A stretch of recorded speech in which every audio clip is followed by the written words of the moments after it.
Hey, hey, hey, friends. Hello, hello. Welcome to Off the Cuff with SDJ. That's me, and I'm back. Yep, I'm back. It was an adventurous trip, as many of you know if you followed my road trip live over the last 32 days.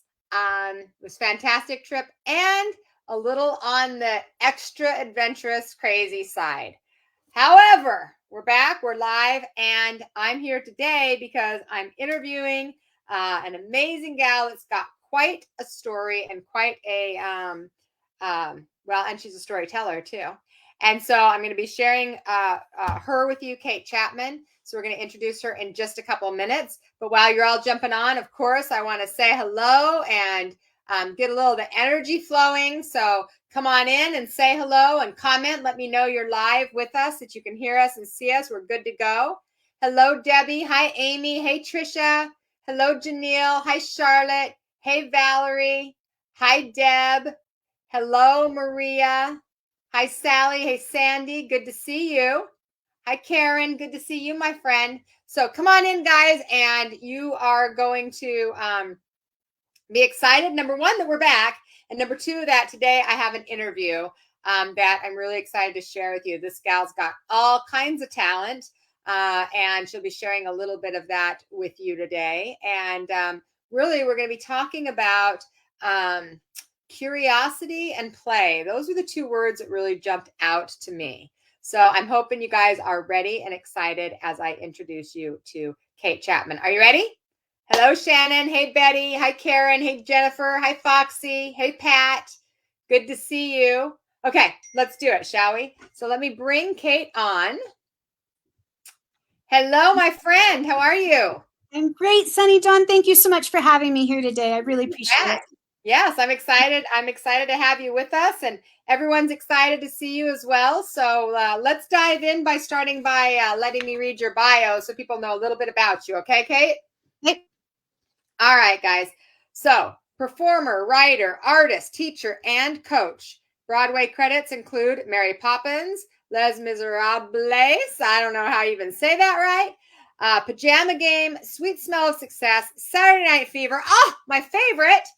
Also, Radio City Christmas Spectacular, Mrs. Claus, and a proud 24-year member of the Tony Award honored Broadway Inspirational Voices, a diverse service organization. That is a mouthful, sister, right there. And there's still more to read. So, Kate has a Bachelor of Music Education, Boston University, Master of Arts in Health Arts and Sciences, Goddard College, trained at the Institute for Integrative Nutrition as a health coach, and is in Martha Beck's Wayfinder Life Coach training.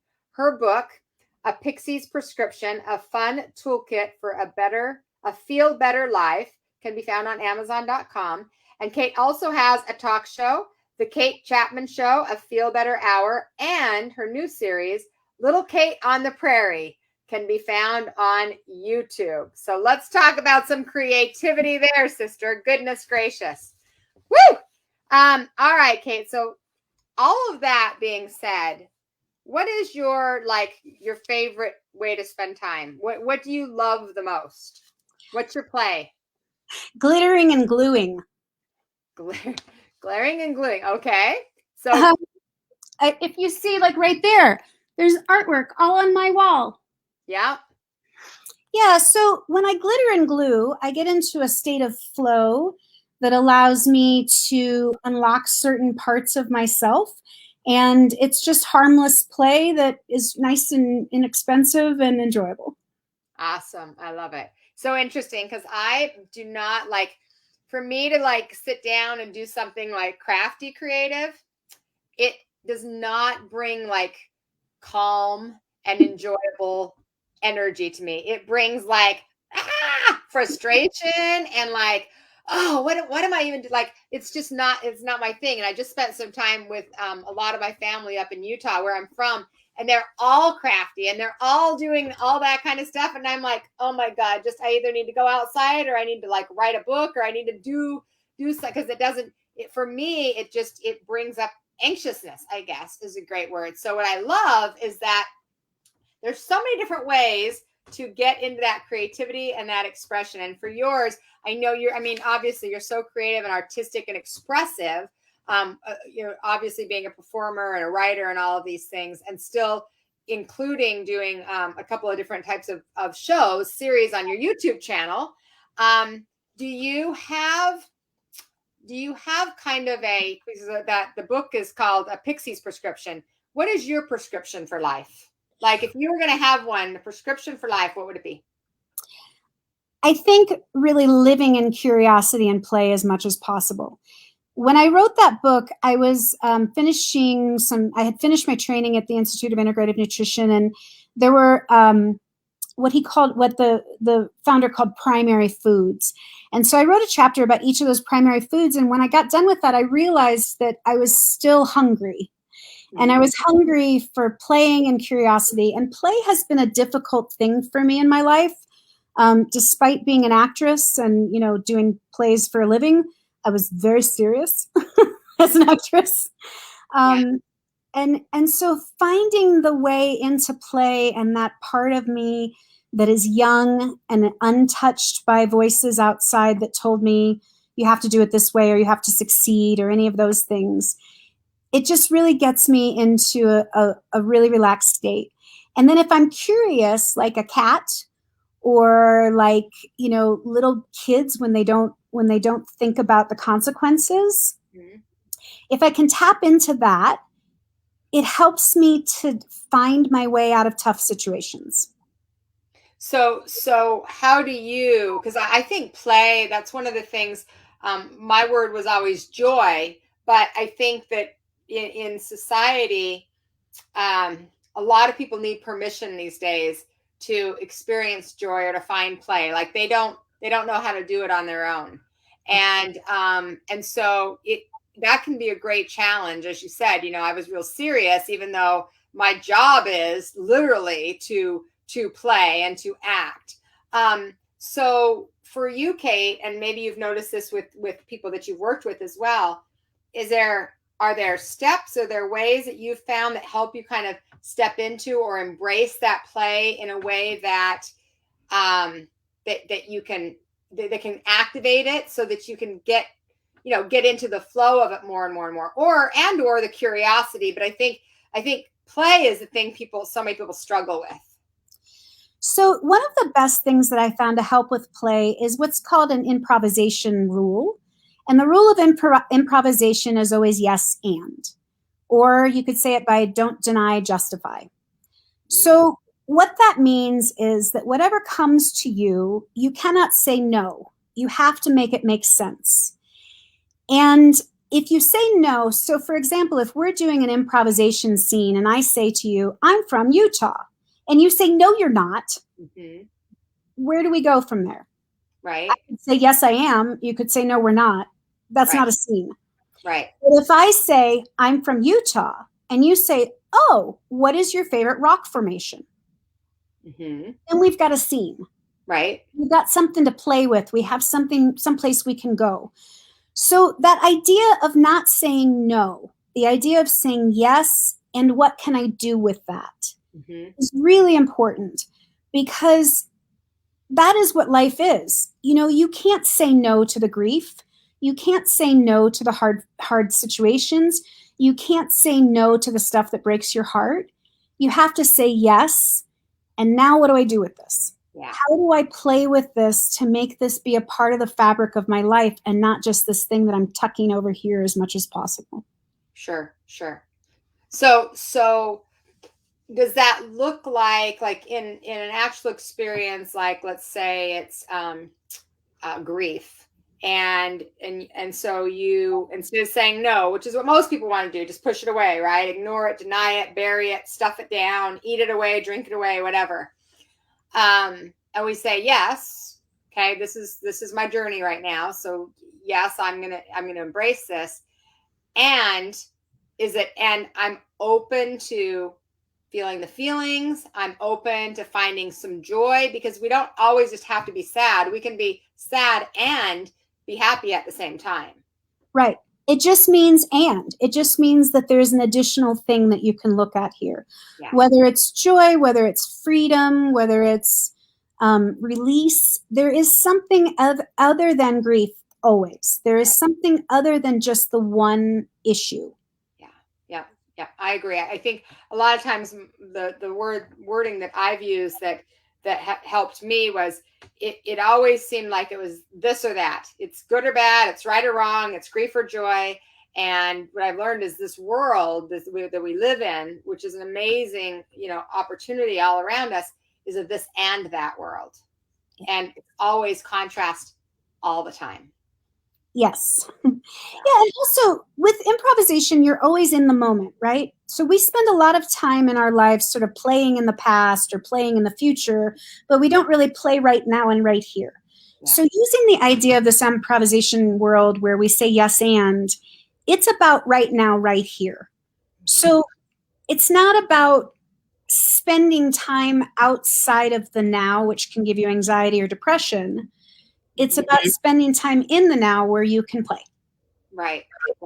Because generally, if we're looking at the future, that's where anxiety lives. We're looking at the past, that's where depression lives. And the play is in the presence. Yeah. Beautiful. I love it. Okay. Talk to us about curiosity. Okay. So curiosity, I love to watch cats. Cats will go and they'll test it. Like, can I step on that? Will it take my weight? Can I go there? And it doesn't always work out for them. I have a cat right now he's really not very bright, but he's very sweet. And when I'm in the bath, he likes to come and sit on the side of the bath. But twice now he's fallen in the bath because he's been so curious about the bubbles or the towel on the side or something else that he ends up in the water. But what's interesting to me about it is his journey all around that. Up until the point when he got wet, which really was, he just got wet. Right. He got to learn a whole bunch of things, like what do the bubbles feel like? What do they smell like? What is that's making the noise? Is the water warm? All of those things he's investigating. If you look at little children as well, when they're first finding something and they're turning it around and looking at it from all sides, wondering how it works, wondering how it's put together. And to me, that's curiosity that is really helpful. If you can look at life and wonder how it's being held together for you, how it's being put together, turn it around like a ball, again, play with it, you can have a much more interactive experience with what you're going through. Well, and what's interesting, as you were talking, one of the things that was coming to me is that when you're curious, it just gives you an opportunity to have life experiences and to expand into whatever you might have learned. So it's really just offering learning experiences, but from an intentional place of I'm gonna check this out. I'm gonna try this out. Yeah, it definitely puts you in the driver's seat, right? Because like if it's your curiosity that's leading the way. Yeah. Then you're writing the script. Yeah. Yes. And we all like to write our own scripts. Yes, that is for sure. We like to be in charge and in control and write our own script. I think that's one of the words I've used a lot for myself, is especially in delving into the spiritual community at such a young age, at 13, when I started experiencing, angels and things like that, was I didn't really believe it. I didn't really understand it. I didn't really know how that all worked. But I was curious, and the curiosity brought me to where we are today, 37 years later. So it's a good thing to have. Yeah. It's made me feel younger too. Again, like when I said I was very serious, I meant it.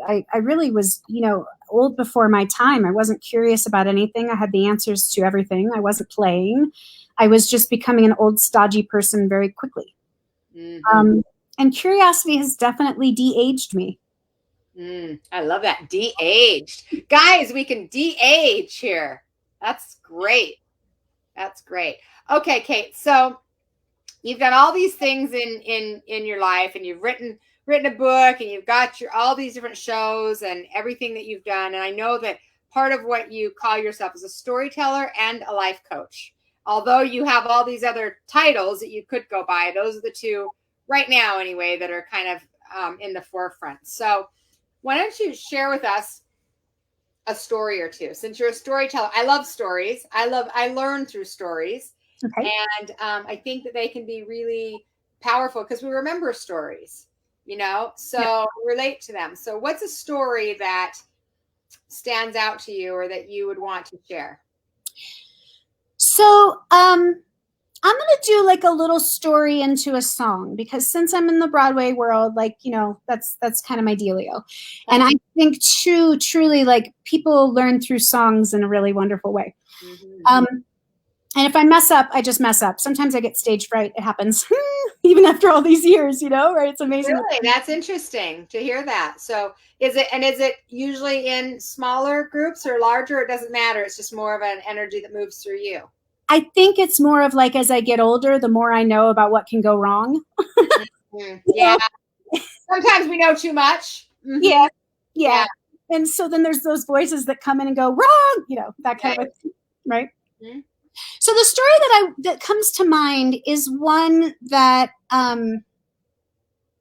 is about shapeshifting, because that's one of my favorite things to do in my own life, because shapeshifting teaches me how to walk through the world in a different way. Mm-hmm. So in the beginning, upon a time, there was a young woman named Jenna. And Jenna had the purest of hearts. And she was going along, chugging through her life, just trying to just get to where she was going, But every once in a while, far more often than she would like to admit, the people in her life would say, Jenna, what is wrong with you? You've gone off the rails. You are not on the right track. Why can't you just find it and stay there?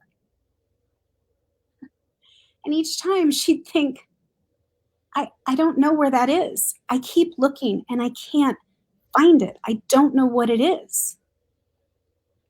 One day in her despondency, she just kind of gave up and got to the couch and turned on the TV and started flipping channels just as a way to check out. And she came across a woman that she'd never seen before, who was speaking words that were wrapping themselves around Jenna's heart and making her feel like it was bursting open. And finally, the woman, her name was Reverend Barbara Brown Taylor, said, we'd like to think that life is like a train, but as it turns out, it's a sailboat. Jenna's heart burst open. The choir of angels sang, that's the answer, that's the answer. I'm not going off the rails, people. I'm not on the wrong track. I am not a train. I am a sailboat. Beneath me is current that I can't see. I am a sailboat, and the destination is what leads me. Though there are days in my journey that keep me trapped in one place, and I am faced with the fear of being alone. Being alone. I am a sailboat, and on these waves I shall ride. I look at the weather, I try to read the tide, but there are times when I just can't know how the wind around me may blow and drag me off course with such great force that I wonder, will I capsize? Or with the sun, will I rise? I am a sailboat, and on these waves I shall bob. I will set my sails to the wind. I will navigate. I'll do my job. But I am just a sailboat, in the vast universe, and I can't know what's on the horizon. What I'll be surprised when it comes to me. And at the end of a journey, my sails are tattered and they're so torn, and my hull is badly worn, and I just want to go into dry dock. There's nothing I can cluck. Not the wind nor the sea, nor the obstacles that live inside of me. I get into the current, and what may come my way, act like a tree and sway, and it teaches me day by day. I can grow, I can change and be something else. It isn't small, it's an answer to a call. Are you a sailboat?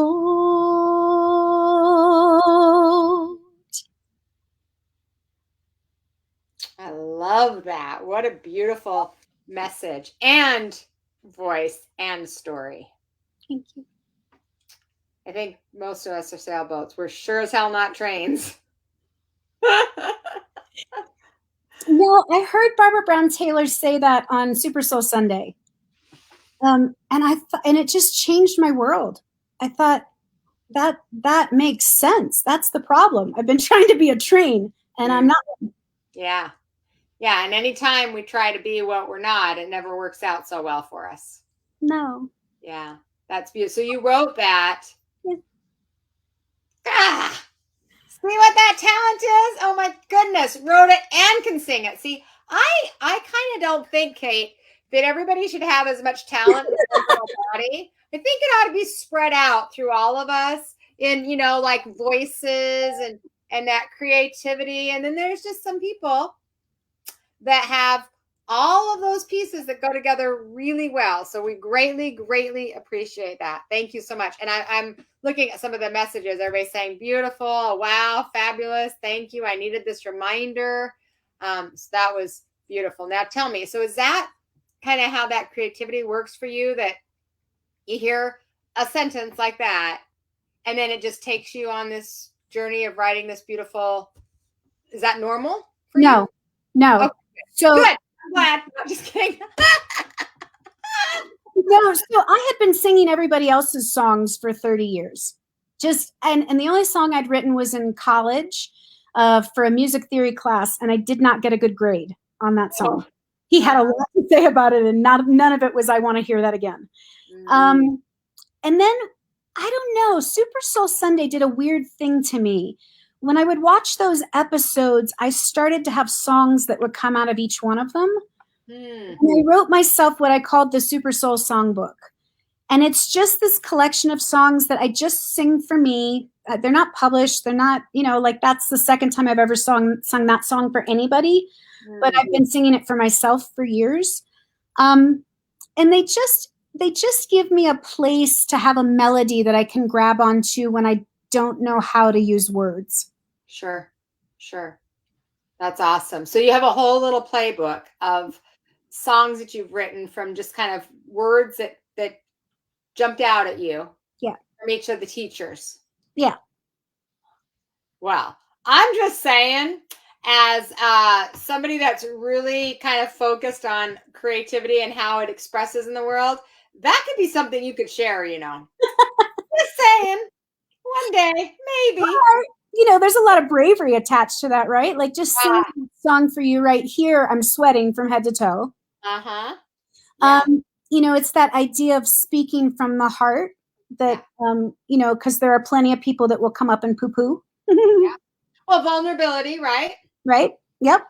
But I think vulnerability is courage and strength and bravery. Absolutely. And vulnerability is oftentimes the most beautiful aspect of ourselves when we really open up and let people see it. Yeah. I admire it in others. And so I'm trying to walk that road. Well, you just did. So thank you very much. And we are all blessed to have been the receivers of that. Thank you. So thank you very much. I love it. I love it. All right. So one of the things I noticed when I was reading your bio earlier today, I'm like, gosh, she does a lot of different, a lot of stuff, all this performing, and then you've got the you got a PDF about resilience, and you got into the life coaching. Now, how did you move from being on Broadway and doing all of that, and then decide to step into life coaching? Because obviously life experience has happened. But how did you make that shift for yourself, and how long ago was that? Okay, so when I was 30, I'm 50 now, so about 14, 15 years ago, I had been steadily working on Broadway, which was great and wonderful, except for the fact that I was not doing well, physically or mentally. I was just a wreck. I wasn't taking care of myself physically. Mentally, I was, my emotions were all over the shop. I didn't have any control of them whatsoever, and so it would cost, people around me, as that does. And I was a stepmother suddenly out of, and I had this little boy in front of me that I thought needed a better example in life.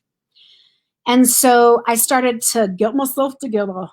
And first it started as sort of like a friend of mine dangled a carrot. He was running a theater company, and he told me that if I lost 100 pounds, I would have my dream role, which was Eva Perón and Evita.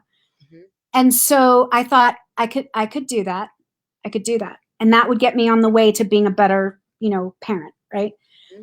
So I lost the 100 pounds, and then I lost everything else. I lost all my friends. I lost my career. Nearly lost my marriage. It all just disintegrated. And, when you feel like you're at your wit's end, you start to figure out some other ways to go about it. And I just got curious about why life was so sad and hard when I was doing everything that everybody said I should, and that it just wasn't working out for me. The medical industry told me that I should lose this weight so I could be healthy. Mm-hmm. And I did that, and then I lost everything else. So I wasn't healthy. I was a sad, depressed, vodka drinking mess at a certain point, because I didn't have anything. The whole world kind of left in as it was. Mm-hmm. And so out of that came a really beautiful encounter with a woman who is in the business. Her name is Farrah Alvin, amazing singer. You want to hear a singer? Wow, that girl. Anyway, Farrah Alvin, she saw me at an audition, and she said, "How's it going?" And I said, "I can't get hired." And she had lost about, a bunch of pounds before that. And she said, "Yeah, it took about 3 years until they would hire me again, but hang in there. And in the meantime, look at this health coaching thing. You might like it." And so, needing to make an income, not having my show income anymore, sure, I started health coaching, and I liked it. And I started speaking around the world. I went to Uganda and spoke to people about health. I went to Australia and Turkey. It was really exciting and really fun. And then my father died, and the grief took me over. Mm. And I thought, you know what, I need to understand a little bit more about this. And so I went and got my master's in holistic health, and started to look at how do I bridge these gaps between these islands in my life that I don't seem to know how to negotiate between. I seem to be drowning every once in a while instead of getting on land, right?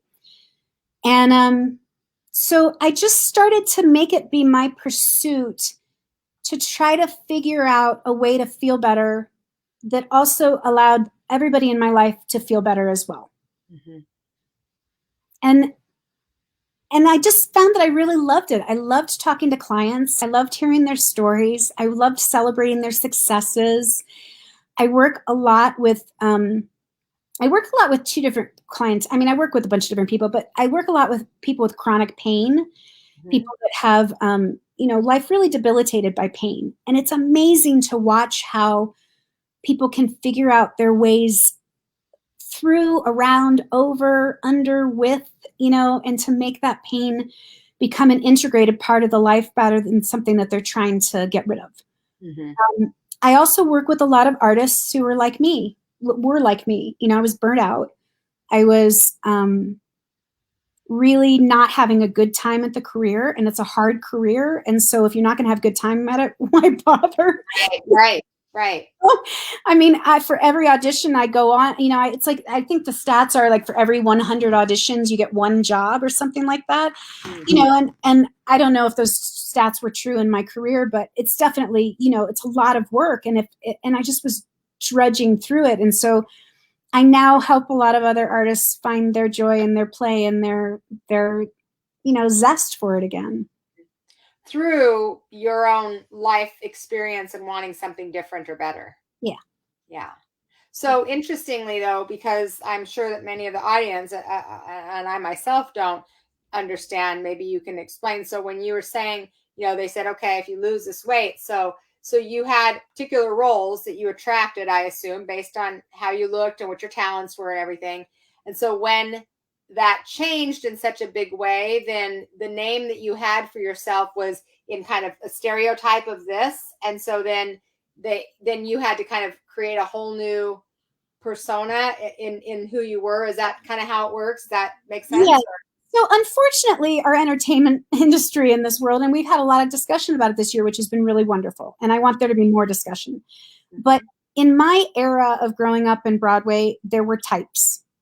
And from the very beginning of my career, I was told you can be this type or you can be this type. And these are your two choices. And you can be a leading lady, but you're too fat, or you can be a character actress. You'll need to age into that. So this is what I was being told. So the being called too fat for years was awful because I was all of a size 8. That was not a fat girl, right? Right. And then at a certain point, I did get very, very heavy. I gained a whole ton of weight, and I really was very heavy.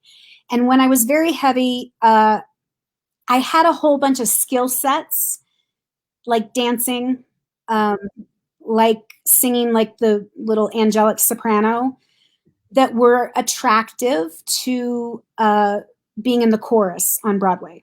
So I did a lot of chorus work and understudied the character women that I was growing into, right? And then when I got thin, there was this belief that I wouldn't hold on to it. But there was a bigger problem, and that was that I was 40. So you got older and you would hold on to it from their perspective. Gotcha. Right. So I now wasn't young enough to be the ingenue in the show, even though I look young, and every time I'm on stage, people tell me how young I look, just because I think I'm very I'm short and I'm a little bit of a cherubic face. But yeah, it really was about the fact that the storytelling that we were doing on Broadway up until Broadway closed down was very specific to what you were allowed to be if you were a certain age or a certain gender. Yeah. And so the conversations are happening. Yep. To make some shifts and some changes and create some awareness and baby steps, maybe? Baby steps. I mean, I think we've still got a problem with ageism. I think we still have a problem thinking that diversity is just swapping out the older person for a person of color. That happens a lot, and that doesn't give us diversity. Right. We still need to have all different ages, all different sizes, all different stories being told, because that is life. Right.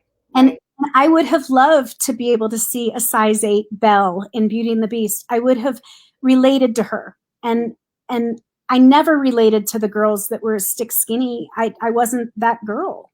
Right. Or a size 20, right? Or a different color or a different sexuality, or just bringing in the diversity of humanity. Yeah. The choir that you mentioned that I'm a part of, the Broadway Inspirational Voices, I highly recommend, if anybody needs a pick me up, just pull up any of our recordings. They will just bring you right up, because it's all about music that's meant to soothe the soul. And what we are about is creating a diverse body of storytellers that represent everybody. And it's so amazing to be in that choir, because it's really the only performance space that I have where that is the truth. And it's gorgeous, and we create stuff that it just blows your mind. I look back on it, I'm so proud to be a part of it, because it really is bigger than the whole. Mm-hmm. So say it again, Broadway Inspirational Voices, Mm-hmm. right? Yep. Okay. Beautiful. So go check that out, guys. All right. So, Kate, I'm going to ask you a couple off the cuff questions. Okay. Okay. What was your first job? Babysitter. Babysitting. Okay. And you're the same age as I am. Did you know that? We're both 50. What a great age to be. Yeah, totally. Fantastic. Except for you do really look young. I wouldn't have thought that because that cherubic face. Yeah. Okay. So, okay, babysitting. And was that your own family or did you babysit for other people? No, I babysat for other people, and they really shouldn't have left me with their children. I was not old enough nor equipped. Yes. Well, see, I never was a babysitter, and that's exactly why, because I was not equipped. I did not have the patience level. So when they found out when I was 18, I found out I was pregnant, and everybody's like, "Oh my God, but that child won't survive." He's still alive, 31 years old. So I figured it out. Congratulations. Okay. I've been noticing the kids that I babysat my first couple of years in New York. A couple of them are movie stars now. One of them is this guy named Wolfgang Novogratz. He's really grown into quite the young man, I have to say. Wow. Well, see, you might have had some influence there, girl. I don't think so, but really, just a great actor and really a nice young man. I love the name, though. Okay. Second question I have for you is, if you had to pick one thing that you have bought in the last, let's say, year or two, that's under $100, that's like your thing that you use every day, or that's your favorite little gadget or thing, what would that be? I think it's boringly my little tube of Burt's Bees. Not a sponsor, but they should be. Since COVID, I moved out to the middle of nowhere. I was living in New York City up until COVID hit, and then when all of our shows shut down, we just came out to the middle of Colorado where it's nice and quiet, and it's dry here. So I have gone through probably about a case of these in the last year. So it's $100 total with all of them. Right. Awesome. Okay, great. Burt's Bees, friends. If you have dry lips, Burt's Bees. And they don't have a bunch of shit in them. So that's good. Yep. Okay, if you had to have if you could have a billboard anywhere in the world that said anything you wanted to say, what would it say and where would it be? Okay, so I was so hoping you would ask me this question because I had a board. Oh. I was the caregiver for my uncle for a year and a half when he was at the end of his Parkinson's journey. And it was back in my hometown, which is a little bit of a tough place for me to go sometimes. Mm-hmm. And he lived in a place that was farmland, and it turned into being the middle of town. And there was a piece of land next to him that I'm not sure exactly what happened, but they put up a billboard that then stared directly into the front window of my uncle's house, apartment. And the billboard would just yell at me all the time. Bye, bye. And it bothered me. So I bought the billboard for the year, and I put up two things. This was the first one. Love. Yep. Okay, so it's love, the words love with love all through it. Yep. And then I made the second one, and it said, be kind. Well, isn't that perfect? I asked you that question. I was so excited that you asked me because I pulled this picture exactly because I was like, I hope she asks. I love that. I guess obviously, hello, Sonny, you can buy billboards, duh. But I guess you just don't really think about buying one unless you're like, advertising something. But I love the be kind. I have all kinds of t-shirts and everything that are be a kind human is what I've said. It's such a great message. So then you saw that out of the window all the time. I did. And it was a reminder to me as I was taking care of my uncle that my job was to love him and be kind. That was it. Yeah. And it's hard when you're a caregiver. I think, caregivers, it gets really lonely there. Yeah, for sure. For sure. Beautiful. That's a beautiful message. Okay. Last question. If there was one thing that you would want to share with all of our audience that you would want to remind them of, maybe something that you need to be reminded of yourself at times, what would that be?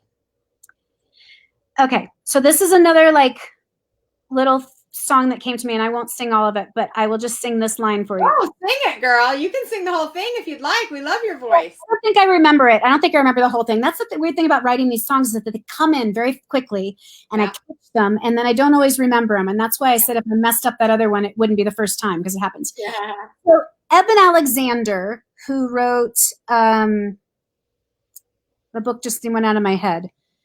It was something about heaven. Yep. Proof of Heaven. Proof of Heaven. Yep. Proof of Heaven.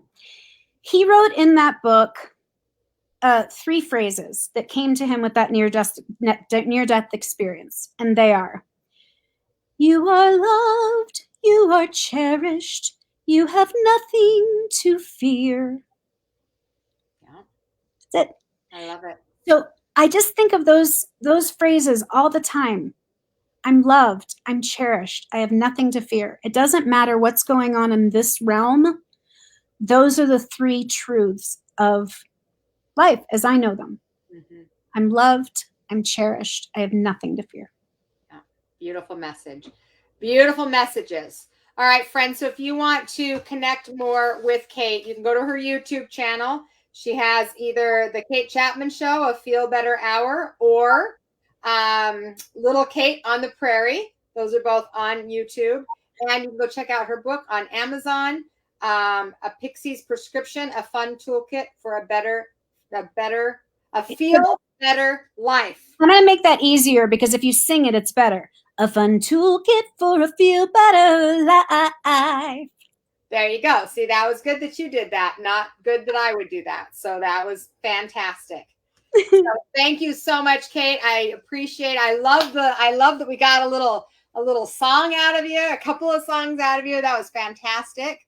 Thank you so much for sharing and being with us. For those of you that are watching, go check her out. And the next 2 days on Off the Cuff, we're still on hiatus. I'll be back next week. But we wanted to bring this special interview to you today with Kate. And friends, many of you have already gone on to Amazon. We do have the Kindle book, 99-cent book, Oracle Cards 101. Go check it out on Amazon if you'd like. It's premiering today for 99 cents. So go grab it if you want. Thank you, Kate. Appreciate it. Thank you all. Thank you all. It's a pleasure to be in your community, always. Oh, thank you, friend. All right, guys. Have a good one. Have a great rest of your day.